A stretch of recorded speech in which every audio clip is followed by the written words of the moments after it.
जय श्री कृष्णा। राधे राधे दोस्तों। आप सभी लोग जानते हैं कि 10 जनवरी 2024 के दिन यहां पर पौष महीने का शुक्रवार पुत्रदा एकादशी पड़ रही है।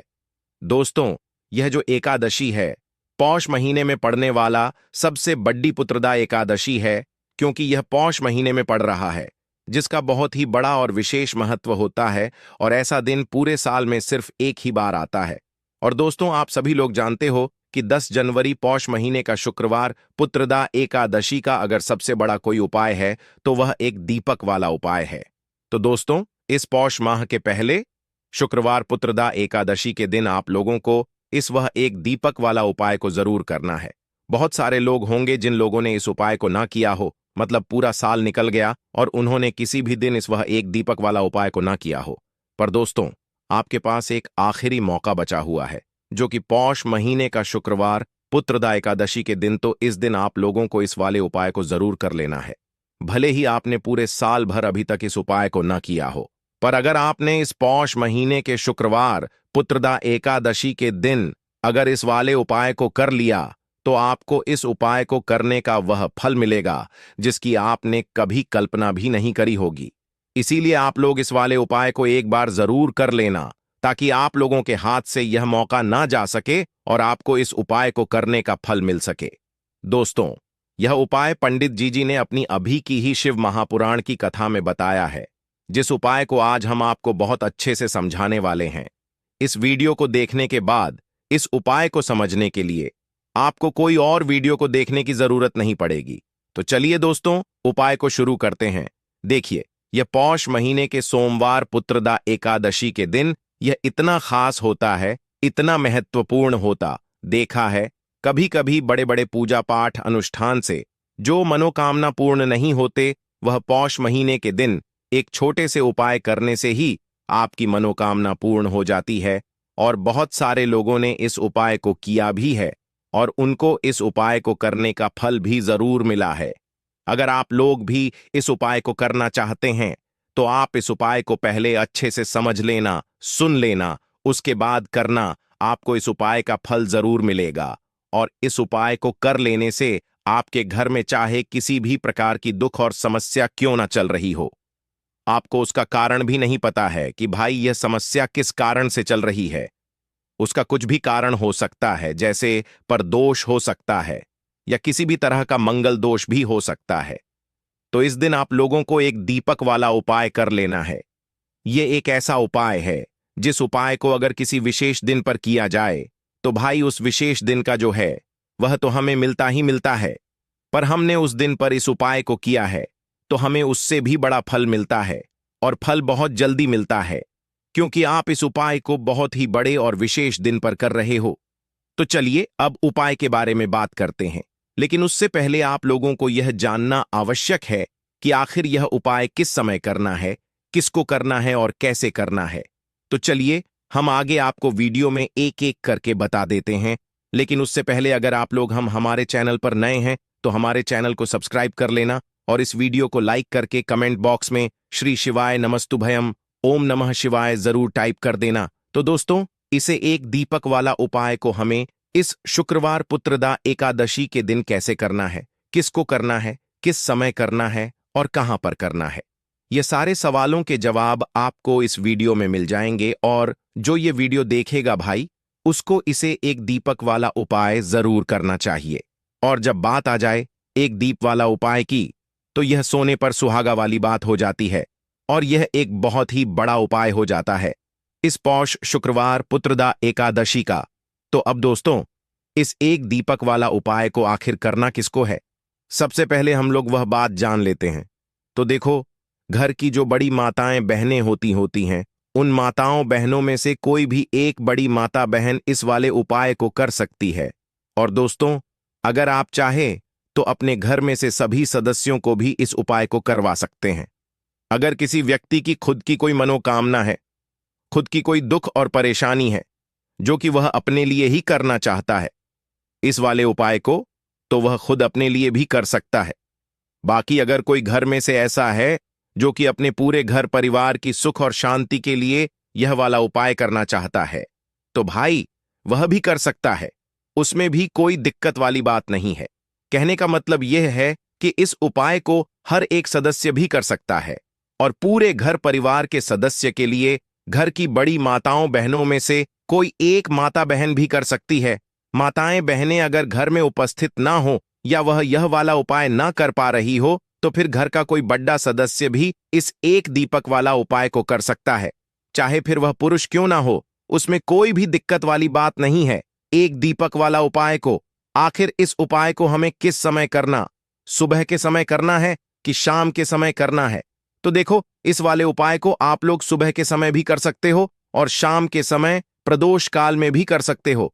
अब अगर आप पूछो कि भाई सबसे उत्तम समय कौन सा रहेगा इस एक दीपक वाला उपाय को करने का, तो हम आपसे बस यही कहेंगे कि इस उपाय को आप सुबह के समय करेंगे तो ज्यादा बेहतर होगा। बाकी अगर प्रदोष का काल शाम के समय भी करेंगे तो भी अच्छा होगा, उसमें कोई भी दिक्कत वाली बात नहीं है।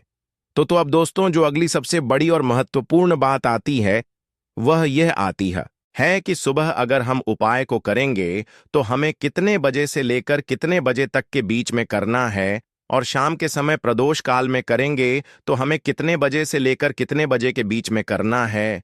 तो देखो, सुबह जितनी जल्दी हो सके आप उपाय को करने की कोशिश करना। बाकी अगर किसी कारणवश लेट भी हो जाओ, थोड़ी देर भी हो जाए, तो 10 या 12 बजे तक भी आप उपाय कर लेना, पर 12 बजे से ज्यादा देरी ना हो, ठीक है? इस बात का ध्यान रखना। उसके बाद में दोस्तों, अगर शाम के समय प्रदोष काल की बात करें, प्रदोष काल का जो समय है होता है वह शाम के 6 बजे से शुरू हो जाता है। मतलब शाम के 6 बजे से लेकर 7 बजे के बीच का जो समय होता है यह समय प्रदोष काल का समय होता है। पर अभी जो मौसम चल रहा है, इस मौसम में जो है शाम बहुत देरी से होती है, तो आप इस उपाय को 7 बजे या 8 बजे के बीच में भी कर सकते हो। मतलब शाम के 6 बजे से रात 8 बजे के बीच में आप कभी भी इस वाले उपाय को कर सकते हो, उसमें कोई भी दिक्कत वाली बात नहीं है। देखिए, व्यक्ति के जीवन में अगर उसे जल्दी से जल्दी अधिक से अधिक धन चाहिए तो उसको हमेशा श्री हरि विष्णु की उपासना करनी चाहिए। श्री हरि विष्णु से जुड़े हुए उपाय करने चाहिए, क्योंकि मां लक्ष्मी स्वयं कहती हैं कि मैं श्री हरि विष्णु के बिना कहीं नहीं जाती। मां लक्ष्मी हमेशा वहां होती हैं जहां श्री हरि विष्णु होते हैं। अब श्री हरि विष्णु को सबसे प्रिय है तुलसी जी का पौधा। अब तुलसी जी के पौधे से जुड़ा हुआ ही उपाय आज की वीडियो में आपके लिए बताने वाले हैं, और यह उपाय इतना चमत्कारी है कि जिन लोगों ने इस उपाय को पूरी सच्ची श्रद्धा से किया है, उन्होंने इसका चमत्कार अपने जीवन में रातों रात देखा है। धन के रास्ते जीवन में ऐसे खुल जाते हैं कि आपको खुद भी इस बात पर विश्वास नहीं होता है कि कैसे आपके पास हर तरफ से हर जगह से पैसा आना शुरू हो गया है। मतलब जो आज आप अपने जीवन में बहुत ज्यादा सोचते हैं कि कैसे यह निर्धनता दूर होगी, कैसे यह पैसे की कमी दूर होगी, कैसे आप धनवान बनेंगे, कैसे आपके पास पैसा आएगा, तो ऐसा समझ लीजिए कि आज की यह वीडियो का जो उपाय है, इसे सच्ची श्रद्धा से करने से रातों रात आपका भाग्य भी चमके, आपकी सोई हुई किस्मत भी जागेगी। तो चलिए बात कर लेते हैं कि 10-3 जनवरी पौष महीने का शुक्रवार रमा एकादशी के दिन यह उपाय आपको किस समय करना है, कैसे करना है और कौन सा उपाय है, क्या क्या चीजें आपको लेनी है। तो देखिए, अगर आपके घर में तुलसी जी का पौधा है तब भी यह उपाय आप कर सकते हैं। तुलसी जी का पौधा नहीं भी है ना, तब भी यह उपाय आप कर सकते हैं। तो देखिए, आपको सबसे पहले यहां पर लेना है एक मौली धागा, जिसे हम कलाबागान है। अच्छा, मौली धागे में 2 कलर आते हैं, एक तो आता है लाल रंग का मौली धागा और एक आता है लाल और पीले रंग का मौली धागा, ठीक है ना? और एक पीला भी होता है जिसका रंग केवल पीला होता है। आप कोई सा भी मौली धागा यहां पर ले सकते हैं। अब यहां पर आपको थोड़ी सी पिसी हुई हल्दी लेनी है जो कि श्री हरि विष्णु से ही जुड़ी हुई है। थोड़ा सा पानी जल डालेंगे उसके अंदर और उस हल्दी को थोड़ा गाढ़ा गाढ़ा घोल लेंगे, उसका पेस्ट बना लेंगे। अब मौली धागा आपने लेना है थोड़ा सा, ठीक है ना? और उस हल्दी के अंदर आपको अच्छे से उसे डुबा देना है। मतलब हल्दी का लेप उस मौली धागे के ऊपर आपको लगा देना है। अब इस हल्दी के जो धागा है, जो मौली धागा है, इसके अंदर आपको 3 गांठें लगानी है। कितनी गांठ लगानी है? 3। अच्छा, तीनों गांठों पर आपको बोलना है ओम नमो भगवते वासुदेवाय नमः, ओम नमो भगवते वासुदेवाय नमः मंत्र बोलना है और इस कलाब में 3 गांठ आपको लगानी है। अब ये कलाब का जो जिसमें आपने 3 गांठ लगाई, आपको तुलसी जी के पौधे में शुक्रवार पुत्रदा एकादशी के दिन बांधना है, श्री हरि विष्णु से कहते हुए, माँ तुलसी से कहते हुए कि मेरे जीवन से निर्धनता, पैसे की कमी, गरीबी, धन से जुड़ी जितनी भी समस्याएं हैं उन्हें आप दूर कर देना। विशेषकर माँ तुलसी से आपको प्रार्थना जरूर करनी है, क्योंकि माँ तुलसी की कोई भी बात श्री हरि विष्णु कभी नहीं टालते हैं। तो देखिए, इस उपाय को अश्विन महीने का शुक्रवार पुत्रदा दशी के दिन आपको किस समय करना है। सुबह भी कर सकते हैं, शाम को भी कर सकते हैं। बस सूर्य अस्त होने के बाद यह उपाय आपको नहीं करना है। मतलब जब सूरज छिप जाता है उसके बाद यह उपाय आपको नहीं करना है। उससे पहले पहले आप किसी भी समय इस उपाय को कर सकते हैं। साथ ही साथ शाम के समय में अगर यह उपाय आप सुबह को कर रहे हैं तो शाम के टाइम पर आपको तुलसी जी के पौधे के पास एक देसी घी का दीपक जरूर प्रज्वलित करना है। अच्छा, दीपक तो बहुत सारे लोग तुलसी जी के पौधे के पास लगाते हैं, लेकिन गलती कहां पर कर देते हैं। देखिए, सीधे सीधे आपको ना दीपक जमीन पर नहीं रखना है। या तो आप छोटी सी प्लेट ले लें, उसके अंदर आप दीपक रखें, और या फिर आप क्या करें, थोड़े से अक्षत चावल के जो दाने होते हैं, जो टूटे हुए नहीं होते हैं, वह आप पहले रख दें और उसके ऊपर ही आप दीपक रखें। फूल की पंखुड़ियां भी ले सकते हैं, उसके ऊपर भी आप रख सकते हैं। रखते समय भी आपको मान तो तुलसी से प्रार्थना करनी है। उनसे कहना है कि मेरे घर में हमेशा धन धान्य भरा रहे, हमेशा धन की वृद्धि होती रहे और फिजूल खर्ची से मैं हमेशा बचा रहूं, कभी भी मेरे घर में धन की बर्बादी ना हो। तो देखिए, यह उपाय जब आप शुक्रवार पुत्रदा एकादशी के दिन करते हैं तो ऐसा समझ लीजिए कि मां लक्ष्मी और श्री हरि विष्णु जो है वह आपके घर में आकर वास करते हैं। अष्टलक्ष्मी का आपके घर घर में वास होता है। कभी भी धन को लेकर आपको अपने ने पूरे जीवन काल में परेशान नहीं होना पड़ता है, क्योंकि हल्दी जो होती है यह आपके गुरु ग्रह को भी मजबूत कर देती है, श्री हरि विष्णु को प्रसन्न कर देती है। और यहां पर आपने तुलसी मैया से जुड़ा हुआ उपाय करा है तो श्री हरि विष्णु तुरंत आपकी मनोकामना को पूरा करते हैं।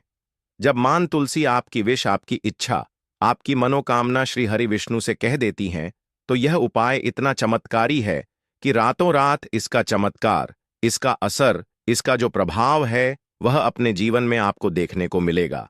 बस पूरी सच्ची श्रद्धा से आपको यह उपाय करना है। तो यह पहला उपाय है, तुलसी मैया से जुड़ा हुआ उपाय है।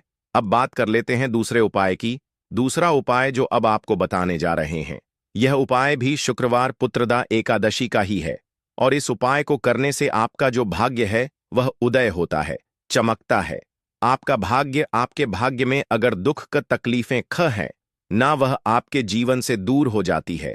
क्योंकि देखिए, भाग्य में कुछ लिखा हो, उस जो भाग्य में लिखा है ना उसे भोगना ही पड़ता है व्यक्ति को, है ना। लेकिन भाग्य में लिखा हुआ भी आप बदल सकते हैं।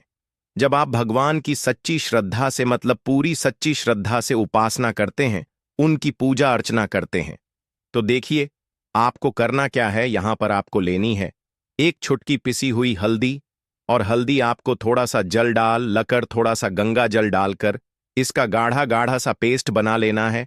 और हल्दी का तिलक सबसे पहले आपको श्री हरि विष्णु को लगाना है। सबसे पहले श्री हरि विष्णु के लगाएंगे और फिर वही हल्दी का तिलक आपको अपनी कलाई पर, ठीक है ना, और अपने मस्तक पर लगाना है।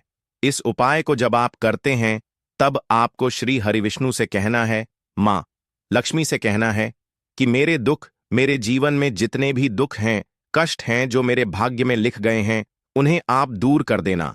आपकी कृपा होगी तो जीवन का बड़े से बड़ा दुख और कष्ट भी दूर हो जाएगा। तो देखिए, जब इस उपाय को आप करते हैं ना, तो हल्दी जो होती है यह एक जगह से, मतलब एक दिशा से सुख और स्वभाव भाग्य को नहीं खींचती है। 4 दिशाओं से आपके जीवन में सुख, धन, वैभव, समृद्धि इनको बढ़ाने का काम करती है। इसीलिए कोई भी जब हम शुभ काम करते हैं, कोई भी अच्छा, जैसे शादी विवाह हो गया, तो उसमें हम हल्दी जरूर लेते हैं, क्योंकि हल्दी जो होती है ये सकारात्मक ऊर्जा को भी बढ़ाती है, सुख सौभाग्य को भी बढ़ाती है, आपके धन को भी बढ़ाती है और आपके गुरु ग्रह को मजबूत करती है। अच्छा, हमारा जो गुरु ग्रह होता है ना, हमारी कुंडली में यह सबसे ज्यादा महत्वपूर्ण होता है, क्योंकि धन को बढ़ाने का और अधिक से अधिक धनवान बनाने का जो काम करता है वह गुरु ग्रह ही करता है। तो बहुत ही उत्तम यह उपाय है। इस उपाय को जब आप करते हैं, तिलक हल्दी का लगाते हैं, तो आपके भाग्य के जो दुख हैं वह सुख में बदल जाते हैं। बस पूरी सच्ची श्रद्धा से आपको यह शुक्रवार पुत्रदा एकादशी के दिन उपाय करना है। साथ ही साथ बात कर लेते हैं अपने अपने तीसरे उपाय की, जो कि स्थिर लक्ष्मी के वास के लिए है। देखिए, स्थिर लक्ष्मी का वास मतलब पैसा घर में आता है और खर्च हो जाए है। अगर ऐसा आपके साथ हो रहा है तो बिल्कुल आपको यह गलती नहीं करनी है। यह तीसरा उपाय जरूर करना है और इस आपको बिल्कुल छोड़ना नहीं है।